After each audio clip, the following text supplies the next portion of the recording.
In 150 BC, in the Roman Senate, an 84-year-old man stood up to speak. Marcus Porcius Cato, known by the name Cato the Elder, ended all his speeches regardless of topic with the same sentence: Carthago delenda est. Carthage must be destroyed. It did not matter whether he was arguing about taxes, land laws, or agricultural policy. He always ended with the same haunting declaration. And 3 years later, Rome carried out his words. Rome did not only defeat Carthage, Rome erased it from the surface of the earth and from history. In 146 BC, after 3 weeks of brutal street fighting, the city of Carthage was burned for 17 continuous days.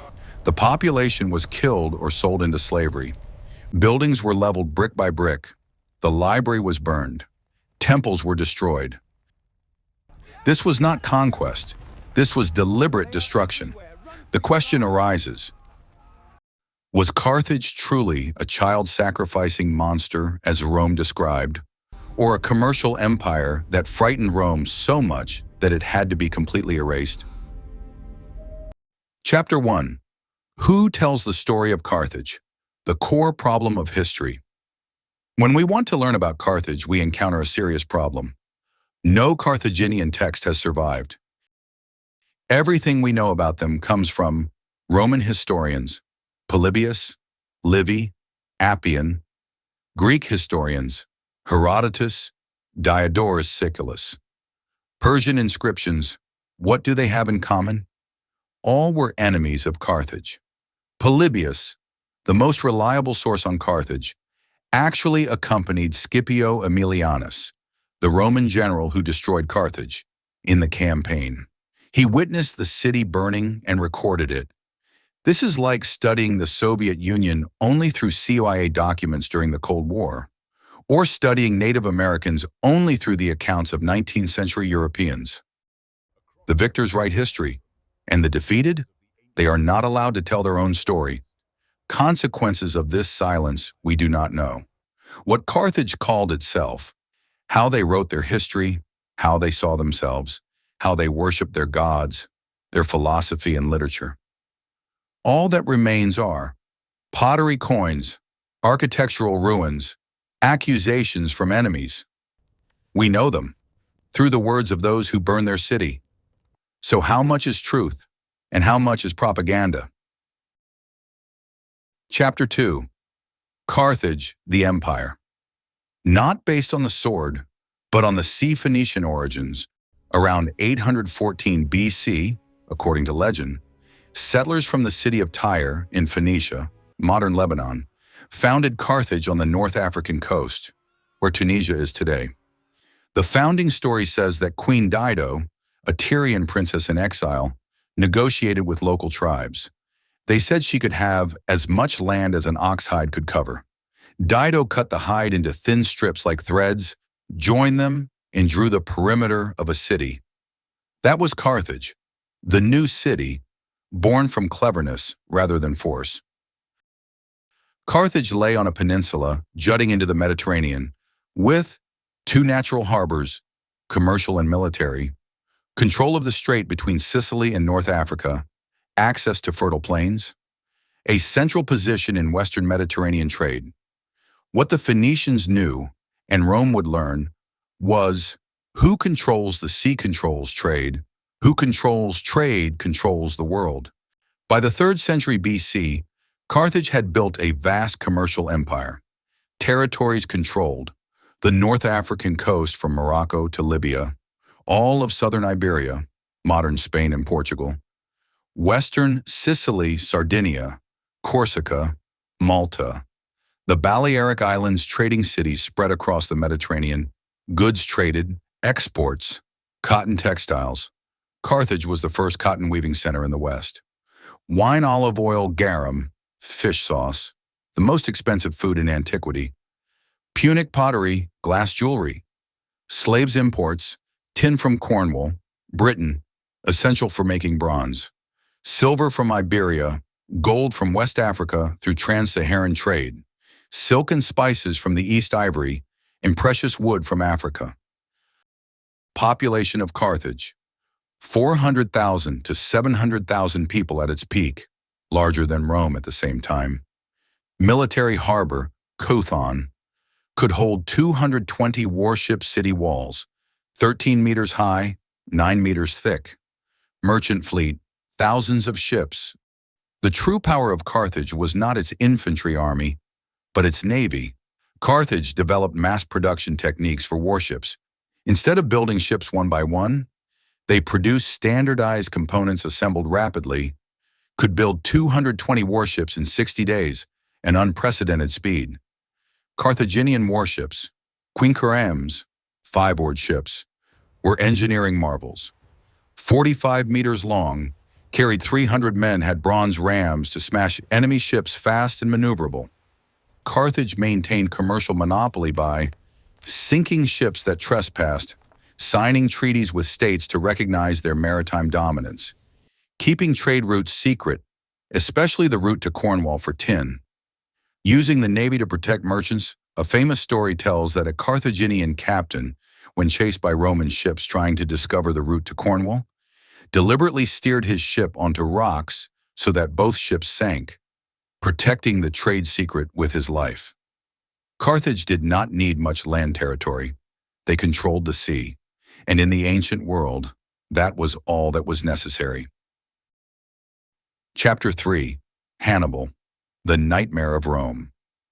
Hatred passed from father to son. Hamilcar Barca, a great Carthaginian general, experienced the humiliation of the First Punic War, 264 to 241 BC. Carthage lost Sicily to Rome. According to the historian Polybius, when Hannibal, Hamilcar's son, was only 9 years old, his father brought him to an altar and made him swear, "I swear that I will never be a friend of Rome." That oath shaped Hannibal's life. In 218 BC, Rome and Carthage went to war again, the Second Punic War. Rome planned to attack Carthage from the sea, but Hannibal, now 29 years old and a general, devised a plan so bold it seemed mad: attack Rome from the north. That meant marching from Iberia through Gaul, France, crossing the Alps, where no army had crossed before, bringing 37 war elephants in winter. Departure: 90,000 soldiers, 12,000 cavalry, 37 elephants. Facing hostile local tribes, avalanches, narrow mountain paths, cold, lack of food. Time: 16 days crossing the Alps. Arrival in Italy: 26,000 soldiers, 6,000 cavalry, a few elephants. Half the army had died, but they had achieved the impossible. In the next 15 years, Hannibal won continuous victories on Italian soil. Battle of Trebia, 218 BC. Hannibal lured Roman forces across an icy river, ambushed them from both sides. Rome lost 20,000 to 30,000 men. Battle of Lake Trasimene, 217 BC. Hannibal drew Roman troops into a narrow valley in the fog, ambushed them from three sides. 15,000 Roman soldiers were killed, 15,000 captured. One of the largest ambushes in history. Battle of Cannae, 216 BC. Tactical masterpiece. This is considered one of the most perfect battles in military history. Context: Rome, 86,000 soldiers. Carthage, 50,000 soldiers. Rome was confident with overwhelming numerical superiority. Double envelopment tactic. Hannibal deployed center, weaker infantry, Gauls, concave backward flanks, elite infantry, Iberians and Libyans, cavalry stronger than Rome's, placed on both wings. When Rome attacked, Carthage's center gradually retreated, deliberately, drawing Roman troops deep inside. Then, the Carthaginian infantry flanks turned inward, trapping the Romans from both sides. Carthaginian cavalry defeated Roman cavalry, then attacked the rear. The Roman army was completely surrounded. They could not move. They could not fight effectively. Result: Rome, 50,000 to 70,000 killed, 10,000 captured Carthage, 6,000 killed. This was the greatest military defeat in Roman history. After Cannae, Rome's situation was extremely critical. More than 120,000 soldiers lost in 3 years. Many Italian allies defected to Hannibal. Hannibal camped only a few days' march from Rome. Panic spread in the city. Maharbal, Hannibal's deputy, said the famous line, "You know how to win, Hannibal, but you do not know how to use victory." He meant Hannibal should march on Rome immediately, but Hannibal chose not to. Perhaps because his army was exhausted. He had no siege engines. He had no navy to blockade by sea. This may have been his greatest mistake. Why Hannibal terrified Rome? Hannibal was not just a skilled general. He was Rome's living nightmare because, 1. He was a tactical genius. He defeated Rome 3 times in a row. Each battle used a different tactic. He always exploited terrain and enemy psychology too. He knew how to use diverse armies, Libyan, Iberian, Gaul, infantry, Numidian cavalry, North African war elephants, each used at the right moment. 3. He understood Rome inside out. He had spies in the Roman Senate. He knew Roman internal politics. He exploited conflicts between Rome and its allies. 4. He maintained an army for 15 years on enemy land, without supply from Carthage, feeding the army himself, maintaining morale in a multinational force. Rome did not fear Carthage because they were barbaric. Rome feared Carthage because they were too strong, and Hannibal proved it. Chapter 4. The terrifying accusation. Child sacrifice. Rome's accusation. Among all the accusations Rome made against Carthage, there was one especially horrifying. Carthage sacrificed infants to the god Baal Hammon and the goddess Tanit. Diodorus Siculus, a Greek historian of the 1st century BC, wrote, "There was a bronze statue of Kronos, Baal, with outstretched hands, palms upward and sloping toward the ground, so that each child placed upon them would roll down and fall into the pit of fire below." This is a terrifying image. A metal idol heated red hot, with children placed on its hands to roll into the flames. Other ancient texts also describe the cries of children drowned out by drums, parents forbidden to cry or show emotion, noble children sacrificed during times of crisis, archaeological evidence.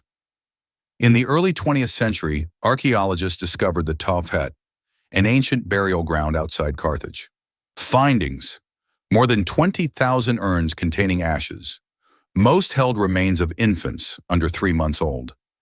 Some urns contained remains of small animals, sheep, goats. Stone stelae carved with Tanit and Baal. Punic inscriptions referring to vows and offerings. A research team analyzed 342 urns from the Carthage Tophet. Most children were 1 to 2 months old. Mortality under 3 months was abnormally higher than natural death rates. This suggests they did not die naturally. The fierce debate. This issue has caused intense scholarly debate. The child sacrifice existed side. Josephine Quinn, Oxford University, 2014. When you combine all evidence, archaeological, textual, literary, it is overwhelming, and we believe the conclusion. They killed children, and according to inscriptions, not only as offerings to seek favor, but also to fulfill sworn vows. Their arguments. The inscriptions on stelae are dedication texts, not burial prayers. Urns contain both children and animals. If animals were sacrificial, so were children. Abnormal mortality rates prove it was not a normal cemetery. Many independent historical sources mention it. It cannot be only propaganda. The No Child Sacrifice side, Mohammed Fantar, Tunisia, and many scholars. The Tophet is a sacred cemetery for infants who died early or were stillborn. Parents brought their children here in grief, asking Baal and Tanit to protect their souls. Jeffrey Schwartz, 2010, DNA analysis. Schwartz's research showed many infants died before birth or immediately after birth. Bone age did not match ages reported in earlier studies. This could be a cemetery for early dead children, a tragic but natural reality. Their arguments. Roman texts had political motives, smearing the enemy. No Carthaginian source confirms it. Ancient civilizations often had separate cemeteries for infants. Disease could explain high mortality. Where might the truth lie? Eve MacDonald, Cardiff University, commented, "We cannot be certain. Carthage left no explanation. All we have are bones, stele, and the words of enemies." Some points to consider: 1. Context of the era. Human sacrifice, which including children, existed in many ancient civilizations. The Hebrew Bible records Israelites once did this, condemned by prophets. Greek myth contains human sacrifice, Iphigenia. Rome also had a history of burying people alive during crises too. Source problem: all texts come from Carthage's enemies. No Carthaginian text defends itself. Archaeology cannot prove motive. 3. A compromise possibility. Both may be true. A cemetery for early dead infants plus occasional sacrifice in crises. Reality may be more complex than either extreme rehook. If Rome told the truth implies Carthage was cruel. If Rome lied, this was the greatest ancient smear campaign in history, and we will never know for certain, because Rome burned every Carthaginian text. Chapter 5.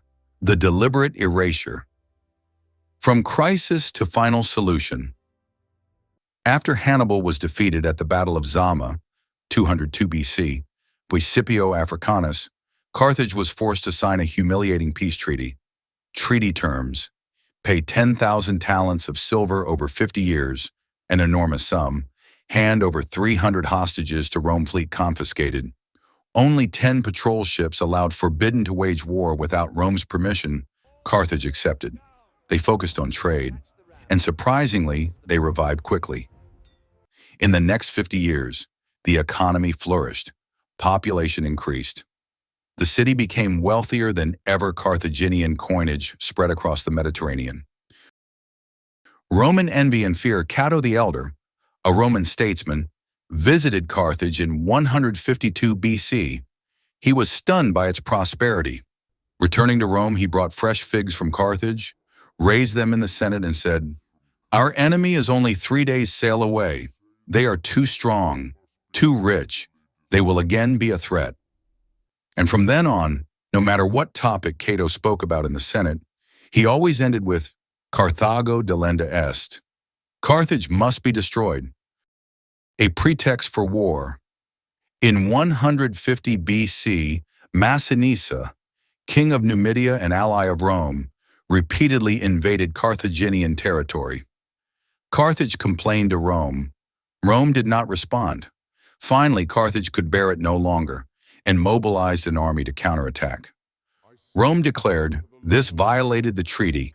Carthage had waged war without permission. In 149 BC, Rome declared war.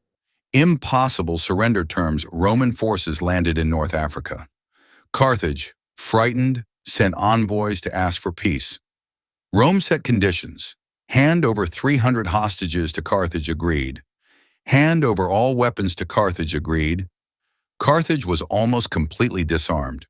They believed Rome would let them live. But then Censorinus, the Roman general, announced the final condition: destroy Carthage. Move the entire population inland, at least 10 miles from the sea. This demand was a death sentence. Carthage lived by maritime trade. No sea equals no existence. Rome knew this. When the news reached Carthage, the city revolted. The people decided, better to die with honor than live in slavery. In a few weeks, a miracle occurred. Women cut their hair to make bowstrings. People melted all metal objects to make weapons, produced 300 swords, 500 spears, 140 shields per day, built a new fleet inside the city. Hasdrubal, a general, was elected commander. Carthage had no choice. They would fight to the end. The 3-year siege, 149 to 148 BC, Rome attempted to storm the city but failed repeatedly. Carthage resisted fiercely, attacked the Roman fleet with fireships, raided Roman camps, held the walls, maintained fighting spirit. Roman generals proved incompetent and were replaced repeatedly. In 147 BC, Rome sent Scipio Aemilianus, adoptive grandson of Scipio Africanus, who had defeated Hannibal. Scipio was only 38, but he was a military genius. Strangulation tactics. Scipio did not attack directly. He strangled Carthage. Step 1. Build a complete wall encircling the city. Step 2. Build a massive mole blocking the harbor entrance. Carthage responded with an engineering miracle.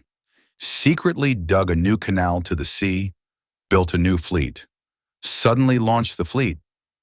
But lacking experience, the Carthaginian fleet was defeated by Rome. That was Carthage's last hope. Spring 146 BC. After nearly 3 years of siege, Scipio decided on total assault. Day 1. Roman troops broke through the wall near the harbor and stormed into the city. But they did not meet a surrendering city. They met hell. Brutal street fighting. Every street blocked by barricades, every house a fortress. Carthaginians fought from rooftops, windows, alleys. Romans had to clear houses one by one. So many corpses lay in the streets that they had to stop to clear them. Appian, the Roman historian, described, "The soldiers poured through houses, killing everyone they met. Men, women, old, young. Cries and screams filled the city. Blood flowed like rivers in the streets." The 7th day, remaining Carthaginians withdrew to the Bursa, the final citadel, and the temple of Eshmun on the hilltop. Hasdrubal, commander of Carthage, surrendered to Scipio and begged for mercy. But his wife, a noble Carthaginian woman, stood on the temple roof and saw her husband kneeling before the Romans. She cried out, "Coward, while the city dies, you flee to save your own life." She embraced her 2 sons and jumped into the flames, consuming the temple.